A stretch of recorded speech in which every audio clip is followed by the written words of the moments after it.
Barkinn er leiðsla sem liggur úr kokinu okkur og niður í lungu. Barkinn er alltaf opinn. Hann er úr tiltölulega mjúku efni en í honum eru svona brjóskhringir sem að koma hver á eftir öðrum. Þetta virkar svolítið svipað eins og ryksugubarki. Að vísu er ryksugubarkinn eins og gormur sem að þetta er ekki, þetta eru einstaka hringir sem koma hver á eftir öðrum. En þannig helst barkinn opinn, bæði svo loft komist niður í lungu og aftur út tilbaka. Barkinn, hann liggur úr kokinu, hann skiptist síðan í tvennt. Skiptist svo öðrum megin í þrennt og hægra megin og vinstra megin í tvennt. Af því að lungun eru þrískipt hægra megin en tvískipt vinstra megin. Eftir því út af hjartanu, þessum eru lungun vinstra megin örlítið minni.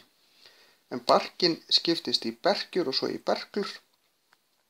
Eftir sem hann greinist, svo greinist þetta meir og meir og meir út í lungnablöðrurnar því loftið þarf að komast alla leið þangað og svo aftur tilbaka.